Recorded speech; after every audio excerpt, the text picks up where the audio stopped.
со вас, Валентин Николовски. Почитувани гледачи, добар ден, во вестите на Сител во 16 ќе гледате. Обединување на Алијанса за албанците, но без таравари, порача Зијадин Села. Тој денеска тврди дека се случиле најмалку 3 директни средби на Ахмети со таравари. Институциите добро се справија со последиците од Кочанската трагедија, сметаат најголем дел од испитаниците во вториот дел од анкетата на Market Vision. За СДСМ анкетата е манипулативна. Македонците од Бугарија и од земјава во Мелник одбележаа 110 години од убиството на големиот македонски револуционер Јане Сандански. 30.000 евра беа собрани на хуманитарната аукција на уметнички дела што се одржа во Кочани за повредените во пожарот. Дел од повредените во дискотеката Пулс во Кочани остануваат на рехабилитација во специјализирани центри во земјите каде се лечат. Дали може фотоволтаиците да се постават на земјоделско земјиште, а при тоа да бидат придобивка, а не пречка за земјоделско производство? Најмалку 25 загинати и над 1100 повредени во експлозијата на пристаниште во Иран. Од сителовите репортери на теренот, Ивана Соколовиќ најдова за најновиот развој на политичките настани.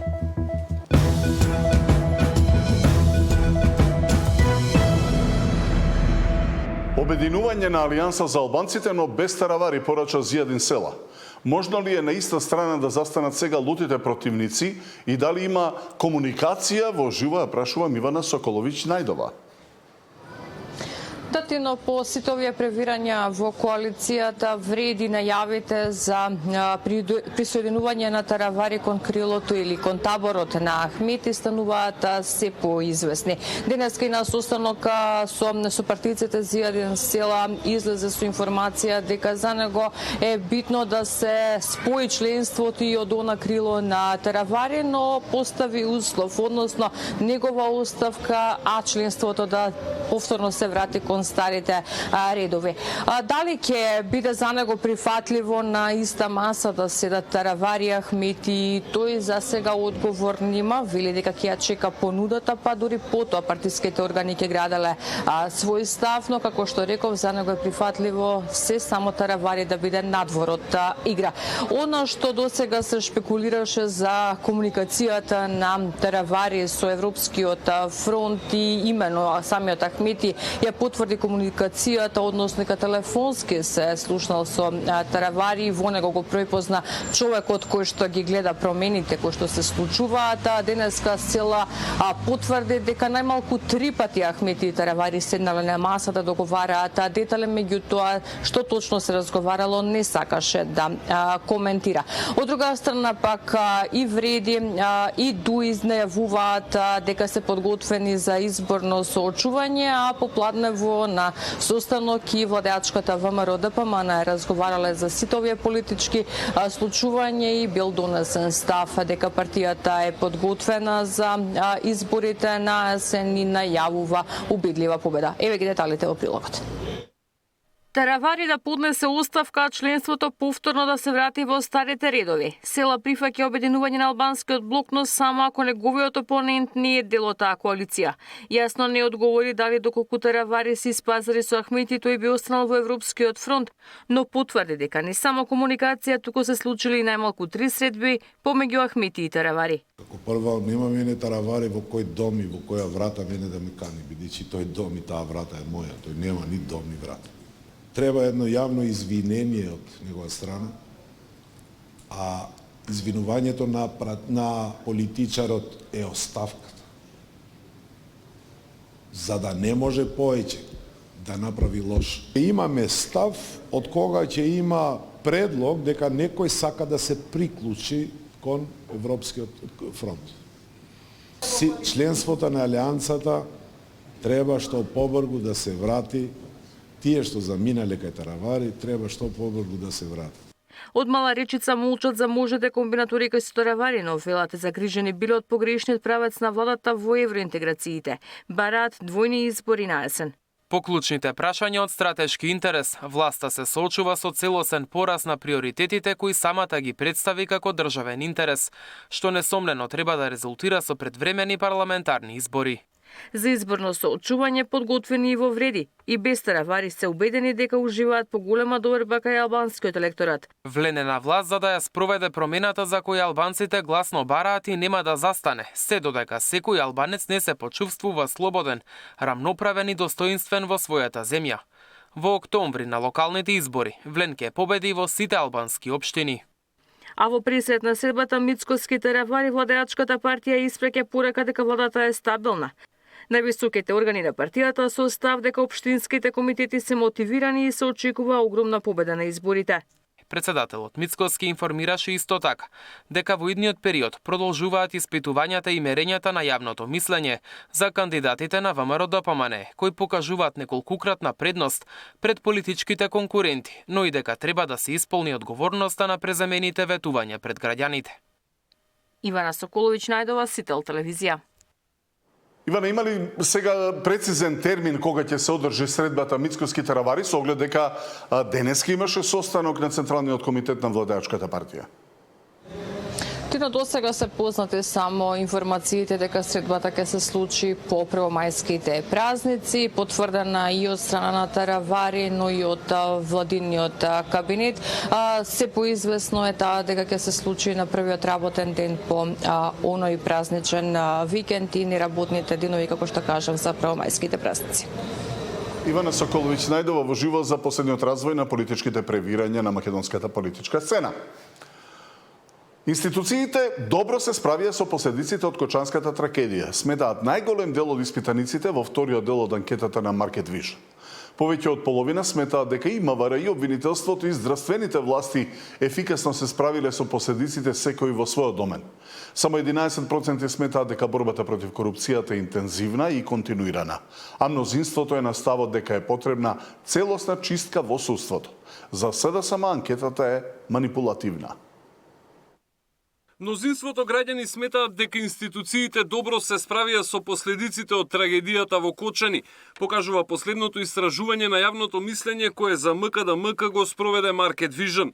Според него, речиси 2/3 од граѓаните или 65% имаат впечаток дека институциите ефикасно се справиле со последиците од трагедијата, додека 35% се убедени во спротивното. Високи 71% од анкетираните рекле дека и здравствените власти биле ефикасни во справувањето со големиот број повредени.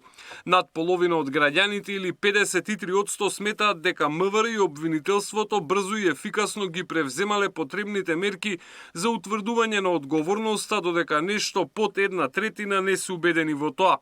Поголемиот дел од граѓаните гледаат некакво поместување во борбата против корупцијата, но и натаму останува впечатокот дека треба да се работи повеќе. Само 11% сметаат дека борбата е интензивна и континуирана, додека околу половина од граѓаните гледаат дека се вложуваат напори, но сметаат дека тоа не е доволно. 23% изјавиле дека не гледаат дека било што се прави во борбата против криминалот и корупцијата. Мнозинството е на ставот дека е потребна целосна чистка во судството. По околу 50% од граѓаните се на ставот дека треба да се смени и судскиот совет и јавниот обвинител, додека против се нешто под 1/5. 2/3 од граѓаните даваат поддршка на владините мерки за замрзнување на маржите на дел од производите, а околу 40% се на ставот дека производите се добро избрани. Најголемиот дел од луѓето или над 40% сметаат дека причина за високите цени се трговците кои се однесуваат неодговорно, а по околу 24% вината за високите цени ја гледаат во војната во Украина и во производителите и увозниците. Анкетата на Market Vision е спроведена телефонски во периодот од 20 март до 17 април врз репрезентативен примерок од 1200 испитаници. За СДСМ анкетата е манипулативна.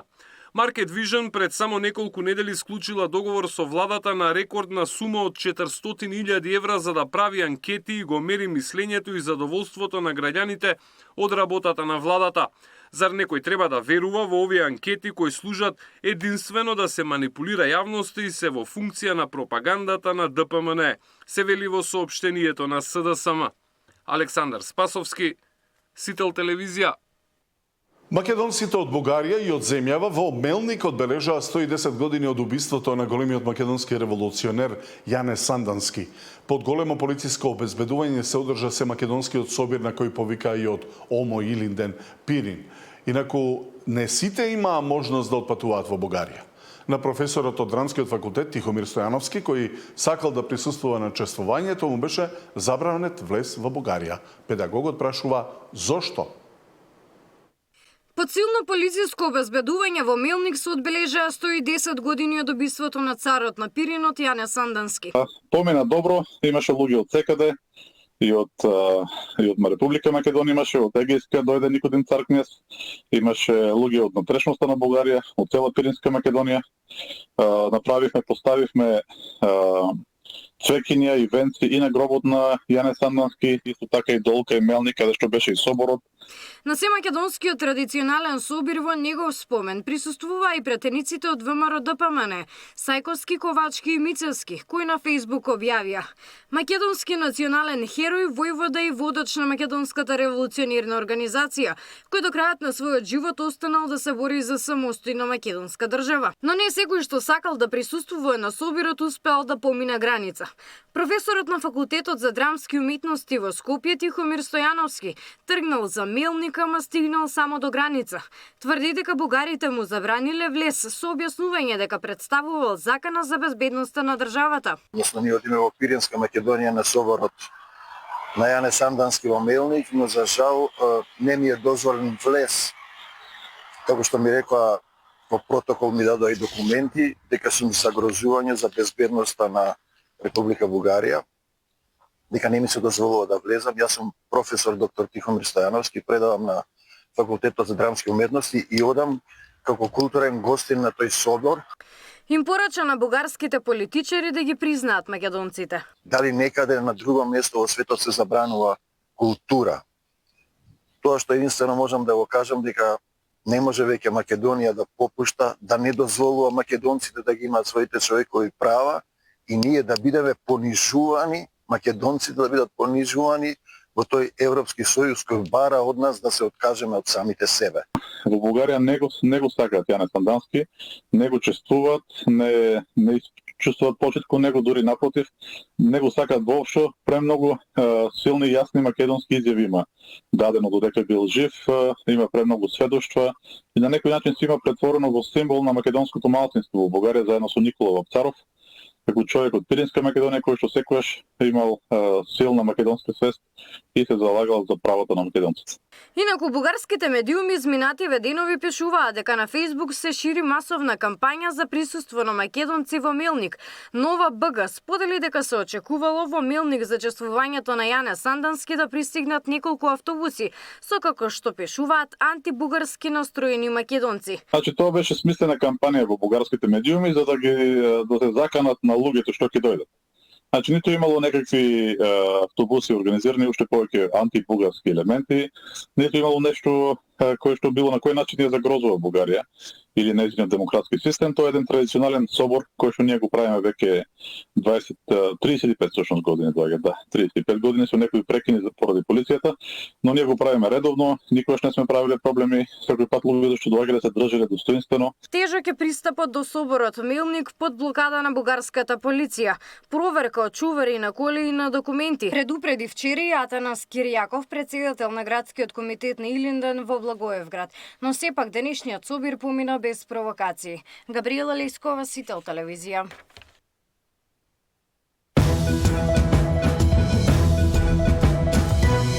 За бугарско-грчките амандмани на извештајот за Македонија, француско-германското барање за реформи на Унијата па проширување, за можноста од диалог со Софија и реформската агенда. Тема на денот со Ивица Боцевски, поранешен вице-премиер за евроинтеграции и амбасадор.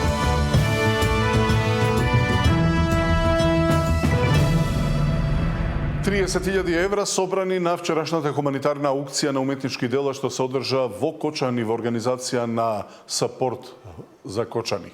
Парите се наменети за повредените и настраданите, од кои дел се уште на лекување. Во организација на граѓанската иницијатива Сапорт Кочани, синоќа во Центарот за култура Бели Мугри се одржа хуманитарна аукција. На аукцијата беа изложени 60 уметнички дела од вкупно 140 понудени. Од Сапорт Кочани информираа дека се собрани над 1,8 милиони денари или околу 30.000 евра, средства кои ќе бидат распределени за помош на сите засегнати од трагедијата во дискотеката Пулс. Никогаш да не се соберевме да собираме финансиски средства за да помогнеме на ваков начин. Камо уметноста, сликарството да не споеше на поинаков начин. Но секоја подадена рака во овој хуман настан за нас значише многу. Благодарение на сите, волонтерите и учениците од школата за цртани институти и волонтерите кои се вклучија во организацијата, настанот дојде до степен на сериозност и мислам дека ова е само почеток на еден пат на собирање на средства кои што долгорочно ќе им се потребни на сите засегнати од овој пожар. Процесот беше динамичен, со повеќе кратно надавање за најголемиот број дела, а за дел од нив беа понудени и по неколку десетици илјади денари. На настанот присуствуваа председателката Гордана Силјановска-Давкова, како и бројни стопанственици, уметници и граѓани. Во знак на почит кон загинатите, на 4 мај ќе се одржи велосипедска тура по стариот пат од Кочани до Штип и назад, во должина од 62 километри, колку што млади животи згаснаа како последица на пожарот на 16 март. За Сител, Трајан Ристовски. А дел од повредените во дискотеката Пулс во Кочани остануваат и на рехабилитација во специјализираните центри во земјите каде се лечат. Двајца повредени од трагедијата во Кочани кои беа на лекување во Литванија и Словенија продолжија со рехабилитација во специјализирани центри во истите земји. Посебни вежби и терапии добиваат и уште неколку пациенти во болници во странство каде се хоспитализирани повеќе од 1 месец. Оние пак кои се враќаат дома. Во отпускните листи имаат препораки и совети од лекарите на што треба да внимаваат и како да не дојде до влошување на состојбата.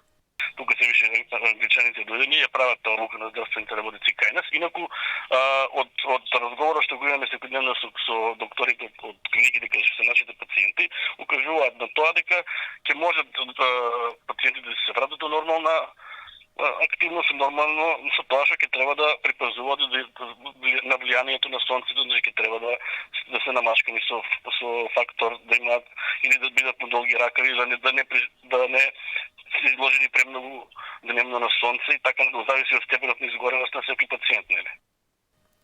Англиските експерти не само што ги обучуваат македонските доктори за постапките кај пациенти со изгореници, туку и колку може да трае рехабилитацијата кај дел од повредените. Некои ќе бидат подлежни на тие методи и до 2 години. Освен во странство, како што веќе објавивме, 2 пациенти се на рехабилитација во клиниката за физикална медицина. Во моментот на лекување во странство има 32 пациенти, а за утре има најави за враќање на 2 кои беа во Бугарија. Во трагедијата во Кочани животот го загубија 62 лица, а околу 200 беа повредени. Повеќе од 100 беа испратени на лекување во 22 европски земји. Сања Димитровска, Сител телевизија. Дали може фотоволтаиците да се постават на земјоделско земјиште, а при тоа да бидат придобивка, а не пречка за земјоделско производство? Најмалку 25 загинати и над 1100 повредени во експлозијата на пристаниште во Иран.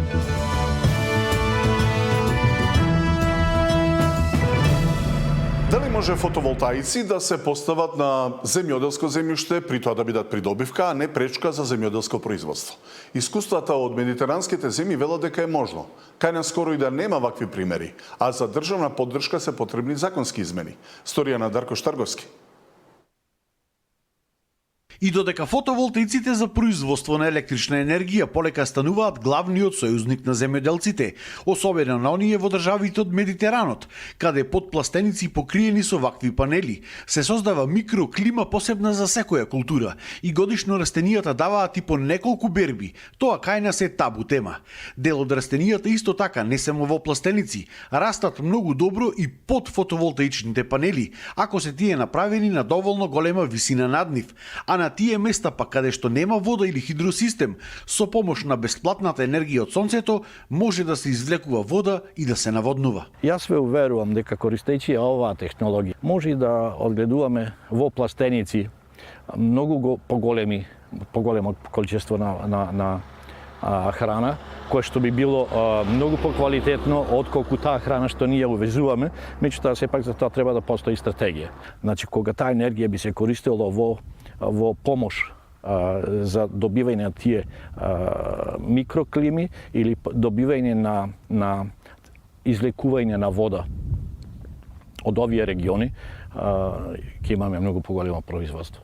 Уште пред 7 години Зора Митрески од Прилеп, експерт во полето на фотоволтаиците, со група на ентузијасти биле во посета на нашето Министерство за земјоделство, каде што ја презентирале оваа иновативна идеја, но добиле само тапкање по рамо дека проектот е одличен, но не добиле никаква друга помош истиот да се реализира. Може да направиме не 3 култури, него 4 или 5 култури, користојќи ја исто и така LED технологијата, затоа што е познато дека секој растение реагира соодветно на одредена светлосна фреквенција. Како реагираат тогаш институциите на презентација на оваа идеја? Беа импресионирани од самата идеја, меѓутоа не најдовме на разбирање, немале наводно соодветни средства. Со овие позитивни примери, за жал, воопшто не се запознати земјоделците во Пелагонија. Беџет Исламовски е еден од поголемите производители во овој крај, кој што обработува над 200 декари земјиште, засадувајќи го со најразлични култури. Дали некој од вашите колеги од земјоделците употребува? Нема никој до сега. Еве јас тој едниот што сум заинтересиран, имам бушетеното сега деној веќе го тестираме бунар ако има вода, планирам да редам панели. Зошто да трошам нафта или бензин со агрегати да се мачам. Дневно колку трошите пример нафта за наводнување? Дневно цел ден јас како ќе имам околу 100 декари летни период, да речам тутун, бостан и пипер. Значи дневно нема да ми стигне 10.000 денари нафта нон-стоп агрегато да работи. И од Агенцијата за поддршка на земјоделството истакнуваат дека кај нас скоро и да нема вакви примери, а за да поставувањето на вакви фотоволтаици биде поддржано од ИПАРД или други национални програми за субвенции, треба да има и одредени законски измени. И законодавецот треба да каже дали ќе даде соодветно одобрение за градба на таквата површина, затоа што таа површина доколку појде како градежна, се губи во делот на земјоделска површина. Доколку најдат соодветно решение за таквите постапки, сигурно дека ќе има и конкретни баратели за тие култури. И наместо искористување на сите овие потенцијали, Македонија се уште останува увозно зависна земја за храна. За Сител, Дарко Штарговски. Македонија останува една од ретките земји каде отпадот не се рециклира и илјадници тони завршуваат на депонии. Дел легални, но најголем број на диви депонии. Дополнителен проблем се малкуте инспекции и казните за загадувачите. Илјадници тони отпад во земјава не се селектира, ни го загадува воздухот, ја уништува почвата, завршува расфрлен на земја, не складиран, ниту пак однесен во депониите. Се разлива низ реките и на крајот не труе на самите. Екологистите апелираат на поголема свесност и изнаоѓање решение за овој проблем. 99,8% од отпадот во Македонија не се рециклира, што значи дека прво не се селектира. Она што гори на Буково е она што ние ќе си го фрлиме во кантите. А ние, бидејќи се уште немаме ни комплетен систем, се уште немаме ни ниво на образование, значи еве гледате што се случува во Битола. Тоа што граѓаните реагираат на градење на стандардна депонија е како резултат на немањето информација. Тие не знаат што значи стандардна депонија и не знаат наспроти стандардната депонија во што живееме. Затоа што никој не ги информирал. Значи, целиот, како да речам, секојаш на криво ги садиме нештата и потоа криво растат. Нема потреба, можеме да ги поправиме додека се уште не се посадени. Дивите депонии се сериозна закана за здравјето на граѓаните. Иако во најава изградба на регионална депонија во Новоци решение се уште нема. Пластиката кога гори ослободува канцерогени честички, канцерогени материи, тоа е голем дел од отровот што нас не трофи. Тоа е голем дел од причината зашто велат европските институции дека 4000 луѓе и повеќе годишно умираат во Македонија од аерозагадување. Значи, оно што можеме ние да го направиме е да селектираме пластика, пластичните шишиња, пластичните пакувања, пластичните кеси, пластичните пакувања од мека пластика и така натаму, и да ги искористиме они инфраструктури кои што ни се достапни. Добрите познавачи сметаат дека проблемот со отпадот е и поради малкуте инспекции и казни за загадувачите. Нина Ритоновска, Сител телевизија. По повод 73-тиот роден ден на големиот драмски писател Горан Стефановски, кај спомен клупата во Дебар Мало се одржа настанот Горан е тука. Се чита одбрани текстови од и за Горан. Со своји настапи се приклучија и пријатели од неговата младост, актери, уметници. Ние го организираме одбележувањето на 73-тиот роден ден на Горан Стефановски во Дебар Мало, настан под име Горан е тука. Многу ми е драго дека го правиме ова и дека оваа традиција продолжува од година во година. Се надевам дека и во иднина ќе продолжи. Овој настан го правиме во малце по камерен формат. Имаме изложба на цитати, имаме улични живи статуи, имаме бенд што свири, ќе пушта синот на Горан Игор Стефановски, да не пропуштам некои, ќе има и други гости и ќе биде многу весело и забавно и се надевам Горан не гледа дозгоре и е заедно со нас денеска.